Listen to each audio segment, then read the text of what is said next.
أعوذ بالله من الشيطان الرجيم بسم الله الرحمن الرحيم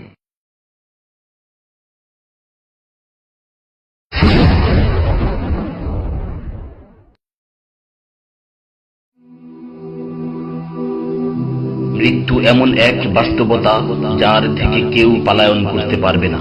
প্রত্যেকটি প্রাণীকেই মৃত্যুর স্বাদ আস্বাদন করতে হবে।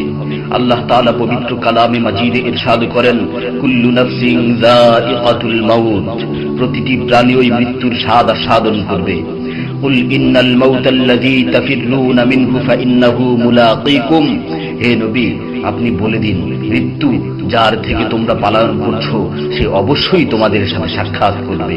আইনামা তাকুনু ইউদরিকুমুল মাউত ওয়ালাউ কুনতুম ফি বুরুজিম মুশাইয়াদা, তোমরা যেখানেই থাকো না কেন মৃত্যু তোমাদেরকে পাকড়াও করবেই, যদিও তোমরা সুদৃঢ় দুর্গে অবস্থান করো। লিকুল্লি উম্মাতিন আজাল, ইযা জাআ আজালুহুম ফালা ইস্তাখিরুনা সাআতান ওয়ালা ইস্তাকদিমুন, প্রত্যেকটি জাতিরই মৃত্যুর জন্য একটি নির্ধারিত সময় রয়েছে। যখন সেই নির্ধারিত সময় চলে আসে তখন তার থেকে এক মুহূর্ত আগ পিছ করা হয় না। এই ক্ষণস্থায়ী পৃথিবী যাকে নিয়ে তোমরা স্বপ্ন দেখছো, এই স্বপ্নের পৃথিবীও একদিন ধ্বংস হয়ে যাবে। কিয়ামতের সময় যখন নিকটবর্তী হবে তখন আল্লাহ সুবহানাহু ওয়া তাআলা নিজের দায়িত্বপ্রাপ্ত ফেরেশতাকে সিংহায় ফুৎকার দেওয়ার আদেশ দিবেন। অতঃপর ফেরেশতা সিংহায় ফুঁক দিবেন, ফলে পৃথিবী ও পাহাড় সমূহ উত্তোলিত হবে, চূর্ণ বিচূর্ণ হয়ে যাবে, আকাশ ফেটে টুকরো টুকরো হয়ে যাবে এবং নক্ষত্র সমূহ ঝরে পড়বে, সূর্য তার কিরণ হারিয়ে ফেলবে, সমুদ্রকে উত্তাল করে তোলা হবে। সেদিন কিয়ামতের ভূমিকম্প ও কিয়ামতের ভয়াবহ অবস্থা দেখে সকলেই মৃত্যুবরণ করবে। আল্লাহ তাআলা বলছেন, ইয়া আইয়ুহান নাসু ইত্তাকু রাব্বাকুম ইন্না যালযালাতাস সাআতি শাইউন আযীম ইয়াওমা তারাউনাহা তাযহালু কুল্লু মুরদি'াতিন আম্মা রাদা'আত ওয়া তাদা'ু কুল্লু যাতি হামলিন হামলাহা ওয়া তারান নাসা সুকারা ওয়া মা হুম বিসুকারা ওয়ালাকিন্না আযাবাল্লাহি শাদীদ। হে মানুষ, তোমরা তোমাদের প্রতিপালককে ভয় করো, নিশ্চয়ই কিয়ামতের প্রকম্পন এক ভয়ঙ্কর ব্যাপার। সেদিন তোমরা দেখবে প্রত্যেক স্তন্যদানকারিণী আপন দুগ্ধপোষ্য শিশুকে ভুলে যাবে এবং প্রত্যেক গর্ভধারিণী তার গর্ভপাত করে ফেলবে। তুমি দেখবে মানুষকে পাগলের মতো, আসলে ওরা পাগল নয়, তবে আল্লাহর আযাবই হবে কঠিন।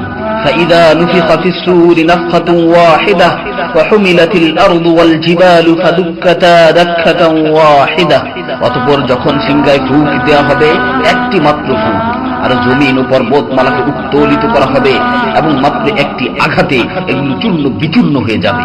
ইযা সামাউ ফাতারাত ওয়া ইযাল কাওয়াকিবু ইনতাসারাত ওয়া ইযাল বিহারু ফুজ্জিরাত ওয়া ইযাল কুবুরু বু'সিরাত আলিমাত নাফসুম মা কদ্দামাত ওয়া আখখারাত, যখন আসমান বিদীর্ণ হবে, আসমান ফেটে টুকরো টুকরো হয়ে যাবে, আর যখন নক্ষত্রগুলো ঝরে পড়বে, আর যখন সমুদ্রগুলোকে উত্তাল করে তোলা হবে, আর যখন কবরগুলোকে উন্মোচিত করা হবে, তখন প্রত্যেকেই জানতে পারবে সে আগে কি পাঠিয়েছে এবং পরে কি পাঠিয়েছে।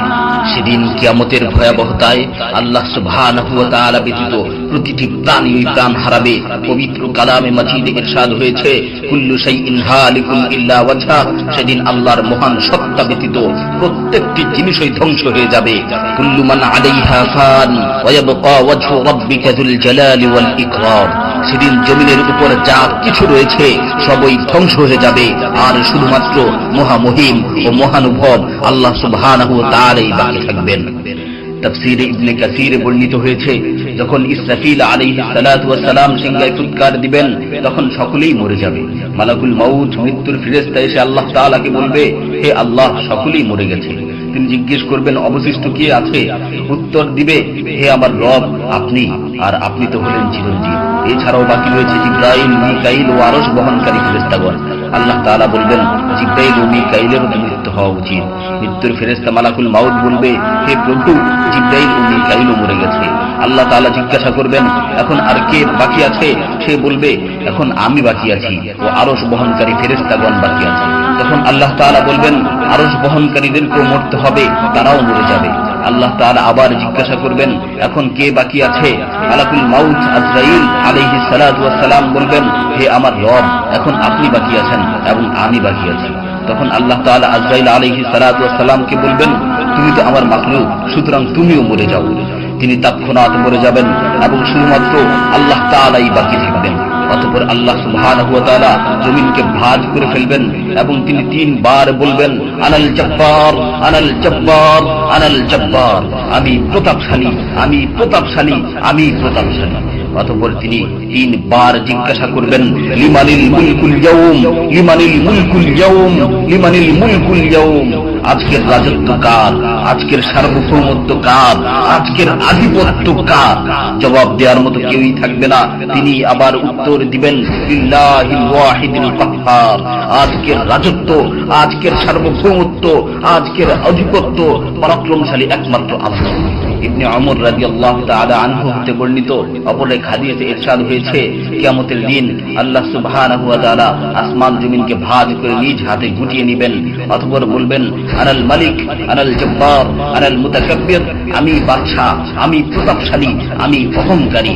আইনা মুলুকুল আরদ, আইনাল জব্বারুন, আইনাল মুতাকাব্বিরুন, দুনিয়ার রাজা বাদশারা কোথায়, দুনিয়ার প্রতাপশালীরা কোথায়, দুনিয়ার অহংকারকারীরা কোথায়? তখন আল্লাহ তাআলা সুউচ্চ কণ্ঠে 3 বার জিজ্ঞাসা করবেন, লিমানিল মুলকুল ইয়াউম, লিমানিল মুলকুল ইয়াউম, লিমানিল মুলকুল ইয়াউম, আজকের রাজত্ব কার, আজকের সার্বভৌমত্ব কার, আজকের আধিপত্য কার?